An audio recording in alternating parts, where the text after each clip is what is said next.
Pastor bazese ngabamba amakotiya ngabanga kiba kyasobola kussa amakanisa maki magabe n'emizikiti bodako bayo kuti makanisa emizikiti tetunakayo right here ngogerera kanisa sebo bamashe byonna bigabe bamwogerera ewaffe mu basiraamu ebibadde wero birabibadde bya taka lyaffe byakoze ankani ate bano muzikiti sibwawe itaka omuzikiti guli kale wakomewo okuva December ayo sebo wala kwa maana December bode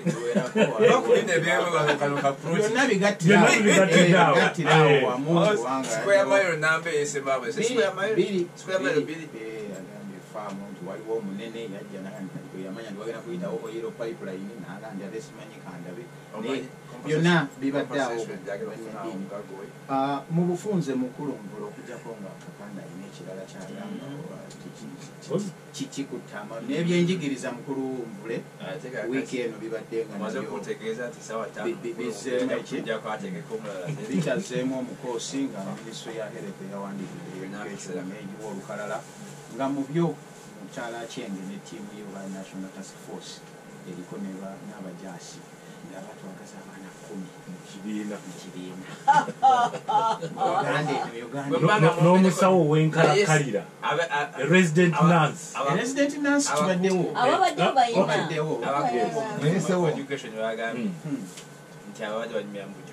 nande nebuuza nti bano abatuweereza zino guidelines babeera eri China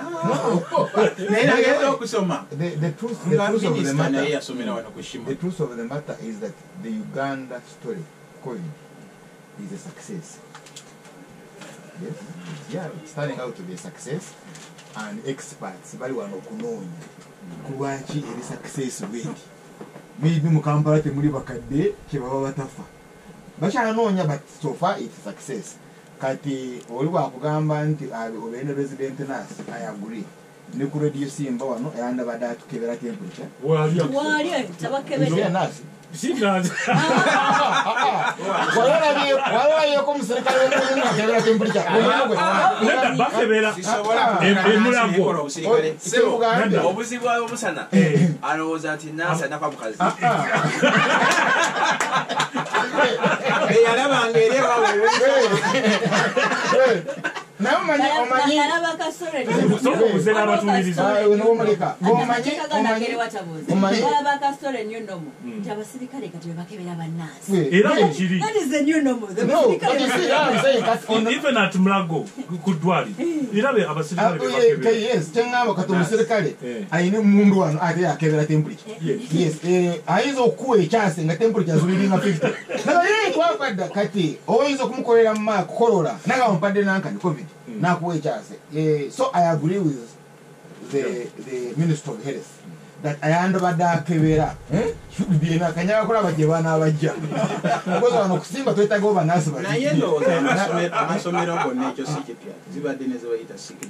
base aga boarding school yes gawabeeramu nga mubeeramu no babadde bali ku lutenga nansi era wano sebo ku bativale kwe twalinawo nga lwomu namba weeri nga bafuna ne nansi naye nga bannansi abo balinako amateeka ayina waakoma omwana bwajjanga mulwadde w'amaaso ogwo si mulimu gwa nansi kyenkugamba naye bwogenda kati ogenda ku masomero akebera kumanya oba oyina covid oba toyina guide but not the nurse, and I'm saying it should be the nurse. Council came very complex. Nenga sina vayo John to oba ne Haruna togedde ku kulireria cabinet okubateeseza okufuna abakiise mu lukiiko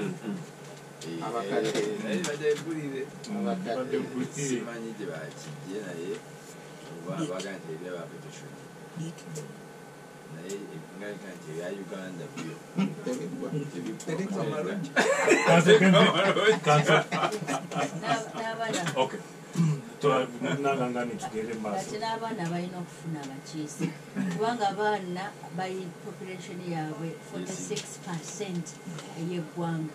kati olowooza tekola bakadde abatakola nate muli batono nnyo bakadde abali abavu kampabulemu omukiise wa paalamenti aweza emyaka 18 Uganda kyekitakyuka ate nga ayina obuyivu obwa agamateeka gakyukeko wa LC 1 paka ku 3 president ekiteeka kyaganya okugisayinga naye bwetutunulira population ye Uganda omanyi waki tufa covid kubanga twasinga bato tutunulira population ye Uganda abato basingako obungi era ali ku mateeka gakyuse agakyuse mukulu ennyo lero ekitalo soloka member of parliament anandika ku myaka 15 Kasaba yakola P7 afro ne twasoma nnyo Kasaba yakola P7 bikyuke muko bisikyuse Aisha kyayogera oyinza omuyita katemba naye no it's a reflection eye bantu mu ggwanga we tutuuse nga kwegamba ebintu byonna tuweddemu amaanyi oba bifuuse byakusaaga buli kimu kisa Aisha n'abaana babawe olweta bino ng'olanga byebikulu ne bino biteeke omaye wala nti obadde oyagala nnyo nekino kitwale nekiri kitwale kati omatidde we tutuuse mu ggwanga lyaffe naye nga stage eyo mbi nnyo ate njawukanako omukulu nze nalabye era nemukyala lodakabakyogereko nalabye nga ekyaleteddwa okujja ensibuwaliwo ensonga enkulu nebagala batujje kumulama kino bakayanire ku ekyo bwatujja ku mulamwa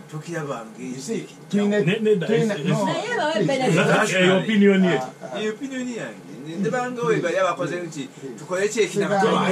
lwaki oyagala okuvuvuba muno kati yatukomyewo ku mulamwa ate gwe modaleta kati Okay, Charles naye awana opinion ye but Charles omukiralo tulina etteeka erikuteekawo by restriction kasaba ekiteeke mu luzungu ate nekiteeke mundala nga bwekifuna mu Luganda that you are defined by your restriction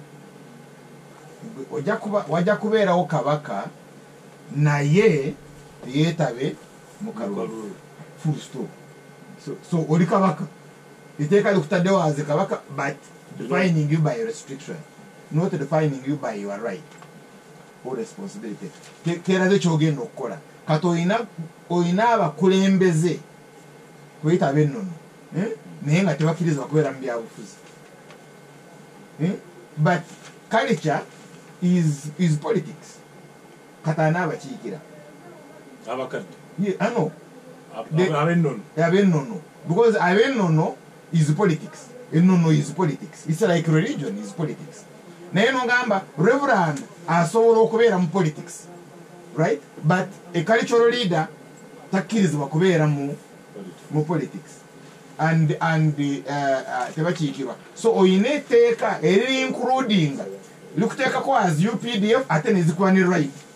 obeere mu parliament nelikuteekako as elders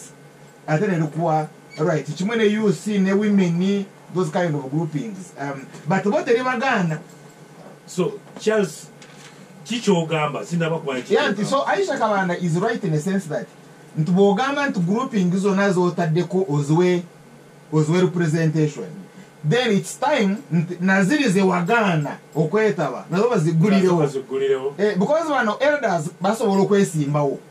ne balabika mu parliament but a cultural leader tasobola